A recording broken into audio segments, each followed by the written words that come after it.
lateral oblique, PA skull. There are a number of radiographs we are usually taking to rule out the and to detect the pathology of maxillofacial regions or the what the abnormality is there within the region of face. We can detect with the help of the radiographs. Radiographs, they are the two-dimensional picture of the actually the shadow or two-dimensional picture of the bone of the maxillofacial region. So the limitation of the radiograph is that it is actually two-dimensional view. That is the reason we can see only the either a resorption of the bone or the deposition of the bone, or we can see the radiolucency or the radio opacity. So on that ground, we will have to anticipate, you will have to analyze, and we will have to make a picture in your mind so that your diagnosis become little bit easy. And final diagnosis is usually depending on the histopathological reporting. In case if you are suspecting that the tissue is not normal, and radiographically picture are different and clinical pictures are different. So today we are going to see the various kinds of the radiographs what we are usually seeing in our department, and those radiographs are as follows. Okay, most commonly is the intraoral periapical view, and this is a radiograph of. Can you guess what this radiograph is? What you can see, and when you are seeing intraoral periapical or IOPA, what you are usually going to see, we can see the tooth structure, that is a crown, then the root, the pattern of the root, and if there is any abnormality in the alveolar process. So especially this radiograph is taken for the posterior premolar and molar region, where you can see the floor of the maxillary sinus. This is a typical radiograph for the oriental communication. This radiograph shows a small root piece within the floor of the maxillary sinus. Can you see this? This is the small root piece just adjacent to the premolar. There is a small tip of root. Mostly the dentist is trying to remove the fractured part of tooth through a socket, and that tooth has been pushed within the maxillary sinus, and subsequently there might be having this signs and symptoms of either oriental communication or oriental fistula. So this radiograph is very good to detect the entrapment of this root piece within the maxillary sinus, or uh, communication of the oral and the maxillary sinus. So again, this is OPG. What this OPG is showing? OPG is showing that we have passed the gutta percha through a communication between the maxillary sinus and the oral cavity. And after passing this gutta percha, we have taken this OPG, where you can clearly see there is a total path from the floor of the sinus to the oral cavity. To detect the oriental fistula or oriental communication, this kind of the radiograph has been taken. Okay, this is a true, you can say, occlusal view, and this occlusal view is usually been taken to see the pathology anterior posteriorly, or the position of the impacted tooth if it is present in the either in the maxilla or the mandible. Here in this radiograph, this is occlusal view. You can see this, the tooth is horizontally placed, that is the impacted canine. Sometimes this tooth is associated with the pathology where the usually the radiolucency is seen. This is again an occlusal view. I'm not going about this now. What this is, when you are actually, many of the examiners in Viva, or sometimes these radiographs are kept for the spotting also. Any X-ray, when some examiner ask you to just read the X-ray, that how you will have to read the X-ray. First of all, you will have to say what this X-ray is. Okay, what is the name of this X-ray? Whether it's the X-ray is intraoral periapical view, or it is occlusal view, it's OPG, or it is PA Waters view, transpharyngeal, transcranial. You will have to identify the type of the X-ray, especially when you are thinking about the OPG, or even you most commonly taken radiograph in dentistry, that is the OPG. OPG is it shows both of the maxillary and the mandibular jaw, as well as the condylar portion is visually very well. And in this, you can see when in front of your eyes, OPG is there. You will have to identify the part of the mandible. In this is a temporomandibular joint region. Okay, this is TM joint. In temporomandibular joint, there is a glenoid fossa and the condylar head. And glenoid fossa anteriorly there is anterior eminence, there is a posteriorly posterior eminence, there is a small space in between this condylar head and the glenoid fossa. Below that there is a coronoid process. Below that there is a ramus of the mandible. Okay, this is the ramus of the mandible. Here the ramus. Then if you are coming little bit anteriorly, there is a body. Then there is a parasympachial region. Then sympachial region. This is in short about the mandible of any individual, any patient. You will have to see the continuity of the inferior border of the mandible.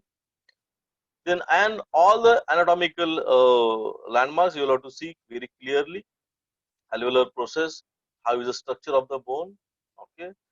Subsequently, at the same time, you can visualize upward. Upward, you can see there is a. I just mentioned to you all. This is a this is a temporomandibular joint region. Here there is a condylar head, and here there is anterior eminence. There is a posterior eminence. Then, if you are moving and going little bit down, here there is a ramus of the mandible. This part. Here there is a coronoid process. Then there is a sigmoid notch. Here the concavity is seen. If you are coming little bit anteriorly, here there is a body. This part is angle of the mandible, and if you are moving little bit ahead, you can see this parasympachial and sympachial region. This is the alveolar process of the mandible, in which there is a tooth socket and the tooth is present. Okay, these are the mandibular teeth. At the same time, here this is the alveolar socket and the maxillary teeth are present. This is the maxillary bone. In this maxillary bone, you can see this floor of the maxillary sinus entirely right from it is starting from the premolar and the molar region. Posteriorly, there is a maxillary tuberosity area, and behind maxillary tuberosity, you can very well see the pterygoid plates. If you are this wall is the posterior wall of the maxillary sinus, whereas this is the anterior wall of the maxillary sinus. If you are moving little bit upward, you can see the floor of the orbit. Okay, and if I'm moving my finger anteriorly to the premaxillary region, there is a nasal floor, and nasal floor and just in between the nasal floor there is a small pointing structure, that is the anterior nasal spine. Okay, so when you are checking the anatomical landmarks in the maxillary region, you will have to see how is the structure of the alveolar process, then the boundaries of the maxillary sinus, maxillary tuberosity area, and the pterygoid plate. If you are going and checking the anatomical landmark of the mandible, you will have to see how is the structure of the condyles, then ramus, then you can see this angle of the mandible, then the body, parasympachial and sympachial region. At the same time, you will have to check for the alveolar process of the mandibular tooth and the consistency of the bone. So, when my OPG is in front of you, can anyone from your class read this X-ray? Anyone from your class? Any girl, guys?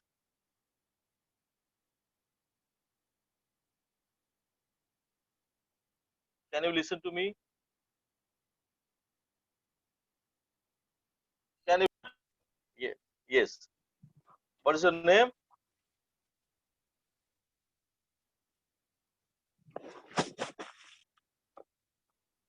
आपको ये x ray में क्या दिख रहा है? This is not an exam. This is just a one-to-one discussion.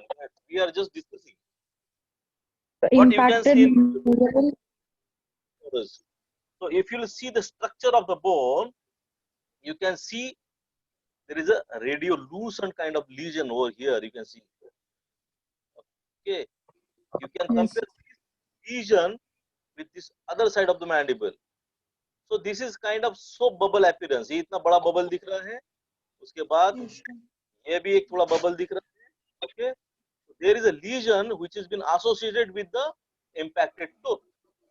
This is entirely a radiolucent region which is starting from the left side of the lateral incisor, and the lesion is extending from anterior posteriorly till the third molar. The lesion is starting from the lateral side or the central of the left side of the mandible, and the lesion is extending up to the third molar. Isn't it? You can see this radiolucent lesion. This structure is not seen on this right side, isn't it? यहाँ पे दिख रहा है क्या आपको?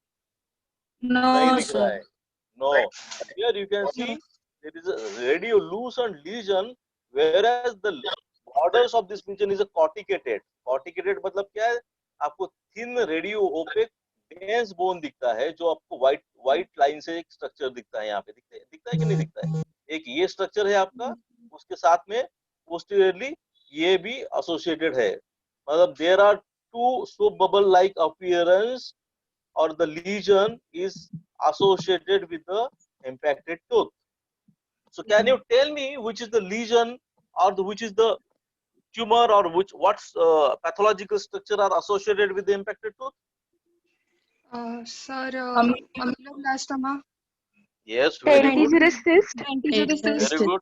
Dentigerous Very good. system. Very good. Very nice. Very nice. So either a dentigerous cyst or the ameloblastoma are associated with the impacted tooth, Impact. isn't it?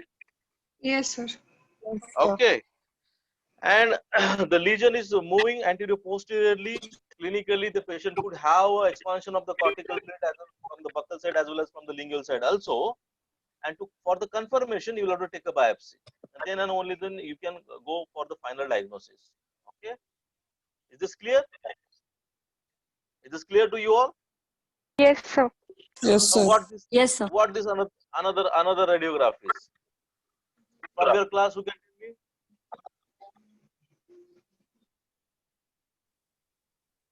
क्या दिख रहा है? एक्सरे इतना अच्छा So नहीं again, है, लेकिन impacted molars. yes. और radiolucency in the third molar area. yes, very good. But here the radiolucency, you can see, I am just, my pointer is there. Radiolucency is like this. Okay. यहाँ से लेके तो ये नीचे तक तुम्हारा रेडियोलुसेंसी है, ठीक है. यहाँ तक ये दूसरे साइड में भी रेडियोलुसेंसी है इम्पैक्टेड टूथ के साथ. मतलब रेडियोलुसेंसी और the pathology is bilaterally present. Here again the pathology is associated with the impacted tooth. Impact. So it is encroaching the entire ramus bilaterally. So when you are reading the radiograph, you will have to say this is a OPG and showing a radiolucent lesion associated with the impacted tooth, extending from the distal side of the second molar on the right side and reaching up to the subcondylar region, whereas on the left side again the lesion is associated with the impacted tooth, starting from the distal of the first molar, encouraging involving whole of the ramus and reaching up to the coronoid process and the condylar process. Again, the differential diagnosis can be a dentigerous cyst or the ameloblastoma. Is this clear? Am I Yes, audible? मेरी आवाज आ रही है? आपको Yes, आ रही है sir. आवाज? Yes, sir. Okay. Yes, sir. Okay. This fine to you all? This radiograph Yes, is sir. not very clear. The next one I'll show you. Now what this is? Radiolucency in the second quadrant. No, third quadrant. Here, there, the right side and left side is always mentioned on OPG. You can see little bit there is R on the left side. There is L. Here there is L. Here there is R.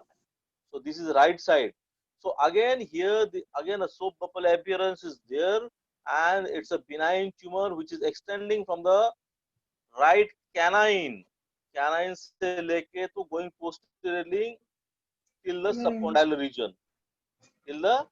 subcondylar region. यहाँ तक है. Again, this lesion is associated with the impacted tooth. Again, this is a soap bubble appearance. You can see छोटे छोटे bubble जैसे structure दिखते हैं. क्यों दिखते हैं? Because inside there is a septum is present. छोटे छोटे septum होते. Total cavity एक single unicystic cavity नहीं है. This is a multicystic cavity. So inside there are a few septums are present, and here you can see more radiolucency. When a single rounded radiolucency is more in dark in color, it means that there is a perforation of the lesion on the lingual aspect also. So again, this is a radio opaque and radiolucent lesion which is extending from the right side of the canine up to the right subcondylar region. It is involving the entire body as well as ramus of the mandible. So that is the reason the tooth has been pushed more superiorly. Again, this pathology is associated with the impacted tooth.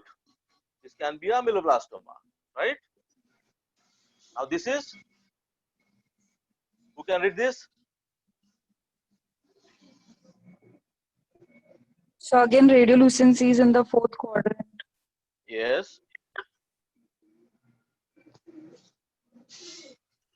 What else? Missing molars on the right side. Yes, very good. Probably the patient must be having the swelling on that side, and the either dentist or the patient, they must have been suspected that the swelling is because of odontogenic origin. Either dentist must have undergone for the removal of the tooth, but uska swelling kam nahi hua hai. After taking the radiograph, they come to know that there is a benign odontogenic tumor. Again, this is the margins are corticated, soap bubble appearance, and again this is a case of ameloblastoma. Okay, but tooth are missing. They must have been removed by the dentist. Now, what these X-rays? Anyone from your class?